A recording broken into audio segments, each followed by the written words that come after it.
तो कहानी के शुरू में हम मिस्टर विनवर्ट से मिलते हैं, जिनकी डॉल्स बनाने की फैक्ट्री है। विनवर्ट को अपने लिए एक असिस्टेंट की जरूरत थी, जिसका उसने न्यूज़पेपर में एड दे रखा था, जिसके चलते कोबी डेलन नाम की लड़की उसकी कंपनी में इंटरव्यू देने के लिए आती है। अंदर दिखाया जाता है कि मिस्टर विनवर्ट बड़ी ही बारीकी से डॉल के बनने के प्रोसीजर को देख रही थी, कैसे प्लास्टिक मेल्ट करके डॉल के मोल्ड के ऊपर डालकर उन्हें एक डॉल की शक्ल दी जा रही थी। प्लास्टिक से डॉल बनने और उसके पैकेजिंग तक के प्रोसेस पर विनवर्ट खुद नजर रखते थे और उनकी नजरों से लग रहा था जैसे उन्हें डॉल से कोई खास मोहब्बत है। फिर अब उनके ऑफिस में कॉबी डेलन आती है, जिसका वो इंटरव्यू शुरू कर देते हैं और उससे पूछते हैं कि बताओ डॉल्स का इस दुनिया में क्या रोल है। कॉबी ने जवाब दिया, डॉल्स बिल्कुल इंसानों की तरह हैं। गॉड ने भी इंसानों को डॉल्स की तरह ही इस दुनिया में भेजा। उसकी बात सुनते ही विनवर्ट ने फौरन उसकी बात काट दी और बोला, नहीं, डॉल्स मासूम होती है,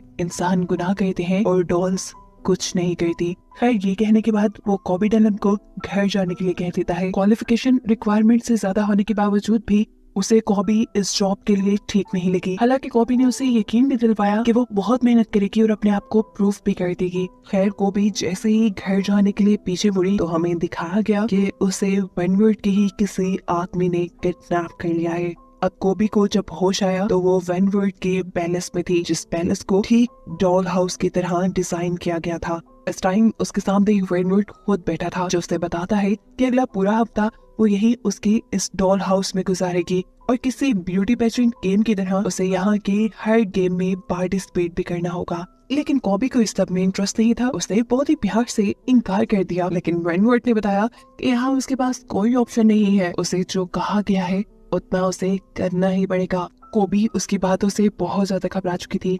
उसके जाने के बाद कॉबी ने यहाँ से भागने की कोशिश भी की, लेकिन विनवर्ट की सेक्रेटरी ने उसे पकड़ लिया और भागने की उसकी सारी कोशिशें नाकाम कर दी। एक प्लान फेल होने के बाद कॉबी ने भागने के लिए दूसरे प्लान्स को यूज करना शुरू किया। उसने सारी विंडोज और दरवाजे देखना शुरू कर दिए जो बाहर की तरफ खुलते थे, लेकिन तभी पीछे से एक लड़की ने आकर कॉबी को बताया कि ये पैलेस पूरी तरह सील्ड है। इसे डिजाइन ही इस तरीके से किया गया है कि इसके अंदर आने वाला कोई मेन दरवाजे के अलावा कहीं और से बाहर ना जा सके।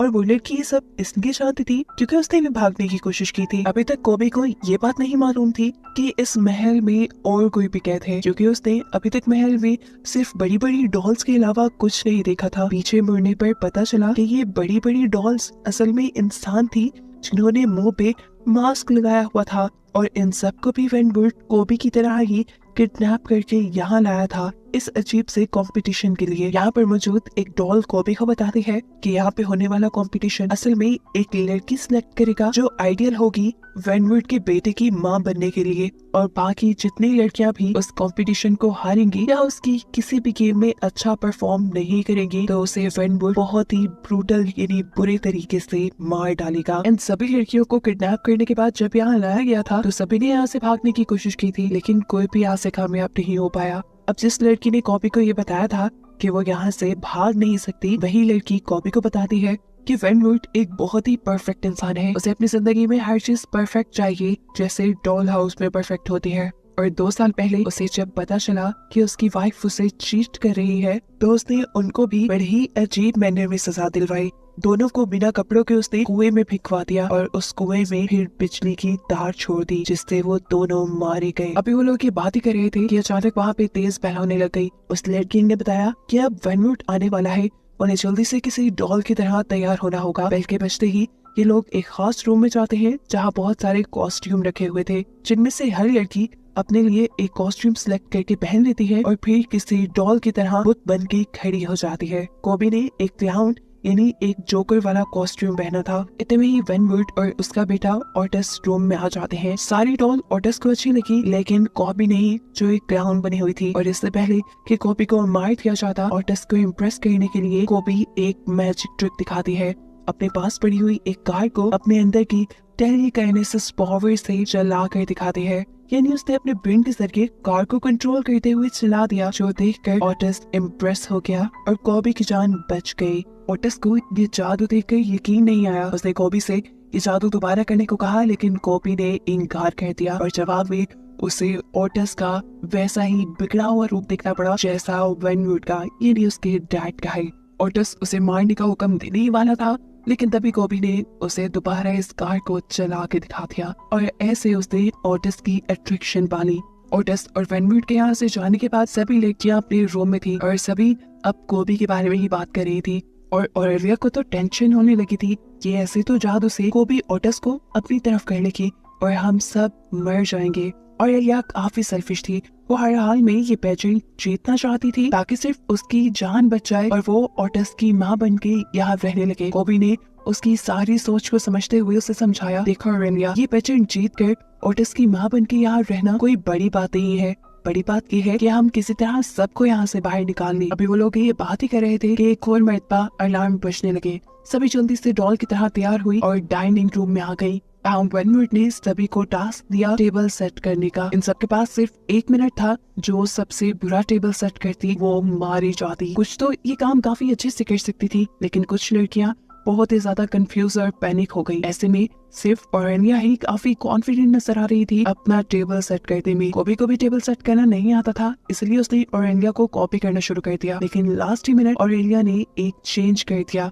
उसने फॉर्क के साथ एक स्पून रखा और ये चीज कोबी ने भी नोटिस कर ली। इससे पहले कि वो चेंज करती 1 मिनट का टाइमर खत्म हो गया और हड़बड़ी में उससे एक ग्लास भी टूट गया, जिसकी वजह से उसे वेनवर्ट से अच्छी खासी डांट पड़ गई। इस कंपटीशन की विनर तो ऑरेलिया ही थी, लेकिन जिसने सबसे बुरा टेबल सेट किया था, जहाँ वेनवर्ट उसे बेहोश करके अपने कुएं में फेंकवा देता है, बिल्कुल उसे वैसे ही मौत देने के लिए जैसे उसने अपनी वाइफ को मारा था। खैर अगले दिन दिखाया जाता है कि दोबारा ओटिस इस डॉल हाउस के अंदर आया है। यहाँ पर उससे मिलती है कोबी, जो उसे यहाँ पर अपनी टेलीकाइनेसिस पावर के बारे में बताती है, जिसमें वो दिमाग से चीजों को कंट्रोल कर सकती थी।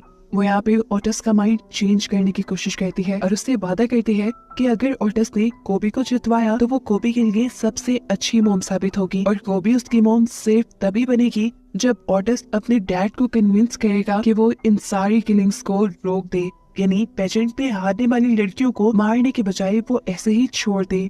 अब दूर खड़ी ऑरेलिया जो इन पे नजर किए हुए थी, उन्हें इन दोनों की बातें तो नहीं सुनाई थी, लेकिन हाँ उसे ये जरूर लगा कि कोबी ओटिस को अपनी तरफ करने की कोशिश कर रही है और ऐसे उसकी जीतने के चांसेस खत्म हो रहे हैं। जहाँ रात में दिखाया जाता है कि ओटिस कोबी के कहने पर वेनवर्ट से बात करने के लिए आया कि वो सभी लोगों को छोड़ दे और उसे कोबी अपनी मोम के तौर पे पसंद आ गई है। लेकिन इससे पहले कि वो ये सारी बात वेनवर्ट को बता पाता, उसने नोटिस किया कि वेनवर्ट अपने बिजनेस की वजह से बहुत परेशान है। वो और परेशान न हो जाए इसलिए ओटिस ने उसे कोई बात नहीं की। अगली सुबह एक और बेल बजती है, यानी इनका एक और कंपटीशन शुरू हो जाता है, जिसमें सभी लड़कियों को शर्ट्स दी गई थी और उन पर स्टार्च स्प्रे करके उन्हें प्रेस करना था। सभी अपने काम में लग जाती है और इनका फिर टाइम खत्म हो जाता है। इस मरतबा भी ऑरेलिया ने सबसे परफेक्ट शर्ट प्रेस की थी। एक दूसरी लड़की ने तो स्टार्च की जगह एक दूसरा स्प्रे यूज कर लिया था और कोबी ने अपनी शर्ट जला दी थी। अपनी गलती की वजह से कोबी को मारा भी जा सकता था, लेकिन यहाँ वेनवर्ट उसे मारने के बजाय उसका बस हाथ ही जलाता है, जिससे ऑरेलिया और ऑडियंस ये अंदाजा लगा पाती है कि कहीं न कहीं वेनवर्ट के भी दिल में कोबी के लिए जगह बनने लगी थी। अब वो जब चौथी लड़की के पास जाता है जिसकी शर्ट कोबी से बेहतर थी, उसको वो जानबूझकर 4 नंबर देता है और उसकी इस गलती के बदले कई मर्तबा उसके पेट में एक नोकदार चीज स्टैब करते हुए उसे मार देता है। अब सीन कट होकर हमें कोबी और उसके साथी को एक रूम में दिखाया जाता है, जहां वो डिस्कस कर रहे थे कि वो मरने के बजाय यहाँ से भाग भी सकते हैं, क्योंकि उनको ऑरेलिया ही जीतने वाली लग रही है। साथ ही कोबी अपनी साथी को ये भी बताती है कि वो ओटिस का माइंड अपनी पावर से मैनिपुलेट करने की कोशिश कर रही है ताकि वो कोबी को जितवाए और कोबी बाकी सबको यहाँ से फ्री करने में मदद कर दे। उनकी ये सारी बातें ऑरेलिया सुन चुकी थी और ये चीज अपनी पावर्स की मदद से कोबी को भी पता चल गई। उसके बाहर जाने से पहले कोबी भागते हुए डॉल रूम के अंदर जाती है और कुछ चीज ढूंढने शुरू कर देती है। इतने में हम देखते हैं कि ऑरेलिया कोई नुकीली चीज लेकर कोबी के रूम में आई और उसने पीछे से कोबी को स्टैब कर दिया। लेकिन फिर रिवील हुआ कि इस क्लाउन कॉस्ट्यूम में कोबी नहीं बल्कि एक स्टैचू था, क्योंकि कोबी ने ऑरेलिया को भांप लिया था। वो चाहती थी कि ऐसे ही कोई चाल चलेगी ऑरेलिया, इसीलिए पहले ही उसने अपनी जगह पे इस स्टैचू को खड़ा कर दिया और फिर ऑरेलिया को समझाने की कोशिश की कि जीतने और मरने के बजाय भी बहुत से ऑप्शंस हैं जिनको आजमाया जा सकता है। कोबी से बताती है, मेरे पास ये प्लान है कि हम अपनी जगह पर बिल्कुल ऐसे ही डॉल्स के पुतलों को खड़ा कर देंगे। जब वेनवर्ट उनके सामने आएगा तो वो डॉल्स से ही बातें करता रहेगा, उसे ये पता ही नहीं चलेगा कि हम उसके सामने नहीं है और इसी चीज का फायदा उठाते हुए हम मेन डोर से भाग जाएंगे। अब सीन कट होता है और हमें दिखाया जाता है कि ओटिस अपने घर में जागा है। उसने अपने डैड और उसके मैनेजर को बातें करते हुए सुना कि वो बाकी लड़कियों का आखिरी टेस्ट यानी वफा का टेस्ट करेंगे और जिसने बेवफाई की वो मारा जाएगा। अब वेनवर्ट इस डॉल हाउस के अंदर आ जाता है और इनके नए कंपटीशन के लिए बेल बजा देता है। ये वो टाइम था जब कोबी को अपने प्लान को एग्जीक्यूट करना था। ये लोग वेनवर्ट को धोखा देने के लिए उसकी बताई जगह पर स्टैचू खड़े कर देते हैं, जिसके बाद कोबी अपनी टेलीकाइनेसिस पावर की मदद से डोर का लॉक ओपन करती है और ये तीनों उनको झांसा देते हुए यहाँ से निकल जाते हैं। कोबी को यहाँ से जाना अच्छा नहीं लग रहा था क्योंकि उसने ओटिस से अच्छी मोम बनने का वादा किया था। वो ऑरेलिया और अपनी साथी को कहती है क्यों ना हम ओटिस को भी अपने साथ ले चले। तो तब ऑरेलिया जवाब देती है तुम्हें ही मुबारक हो तुम्हारा अच्छा मोम बनना, मैं तो जा रही हूँ। ये वही ऑरेलिया थी जो पूरे एपिसोड में अच्छी मोम बनने की कोशिश कर रही थी और अब मौका मिलते ही वो यहाँ से ऐसी भागी कि कभी लौट के नहीं आएगी। उसके पीछे जो दूसरी साथी थी उसकी भागने में स्पीड कम थी। ऑरेलिया को लगा कि उसकी वजह से वो पकड़ी जाएगी, इसीलिए ऑरेलिया ने अपना भागने का रास्ता बदल लिया। लेकिन इससे ज्यादा कुछ हुआ नहीं क्योंकि उसके रास्ता बदलने से पहले ही वेनवुड का सेक्रेटरी उसे देख चुका था और वो उसे शूट करके मार देता है। उसके साथ साथ उनकी दूसरी साथी को भी, और बच जाती है वो सिर्फ कॉपी जो वापस ओटिस से अपना वादा पूरा करने के लिए गई थी।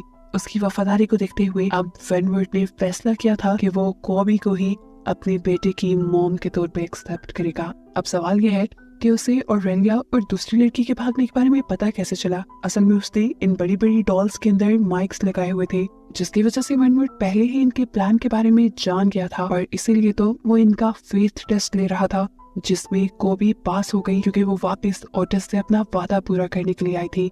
और अब फाइनली उसे ओटिस की मोम बनाने के लिए वेनवुड उसे एक डॉल बनाने का फैसला करता है क्योंकि उसे लगता है कि एक डॉल ही गुनाह नहीं करती और एक डॉल ही अच्छी मदर साबित हो सकती है। इसलिए अब कॉपी को एक मशीन पर लिटा दिया गया जिसके अंदर प्लास्टिक मेल्ट करके बड़ी बड़ी डॉल्स बनाई जाती थी। अब गरम गरम प्लास्टिक कॉपी की बॉडी पर लगाकर उसकी बॉडी ये लोग प्लास्टिक से सील करने वाले थे। वो भी यहाँ से जाना चाहती थी। वो अपनी पावर्स का भी इस्तेमाल करती है जिससे रूम की लाइट्स तो फ्लिकर करती है लेकिन वो अपने आप को इस मशीन से छुड़वा नहीं पाती और फिर सीन कट होकर हमें दिखाया जाता है कोबी को एक पूरी डॉल की शक्ल में जो अब वेनवुड और ओटिस की खिदमत कर रही थी। एकदम से वेनवुड का चाय का कप उछलकर छत से लगा और देखने को मिला कि इस टाइम उनके घर में दो विचेस यानी जादूगरनी आई हैं जिनको कोबी ने ही अपनी टेलीकाइनेसिस पावर की मदद से यहाँ अपनी मदद को बुलाया था। लेकिन क्योंकि कोबी की पावर्स इतनी ज्यादा स्ट्रॉन्ग नहीं थी इसीलिए विचेस को उसका मैसेज देर से मिला।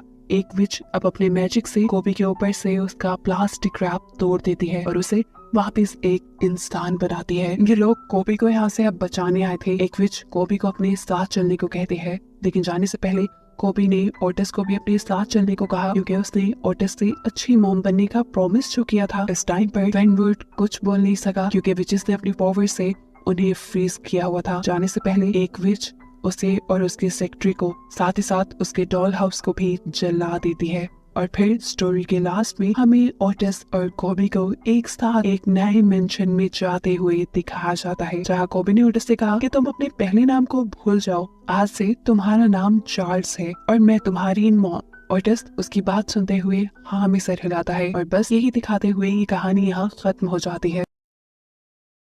अगर आपको ये वीडियो पसंद आया हो तो लाइक और सब्सक्राइब करना न भूलें। नए वीडियोस के लिए बेल आइकॉन भी प्रेस कर दें। धन्यवाद।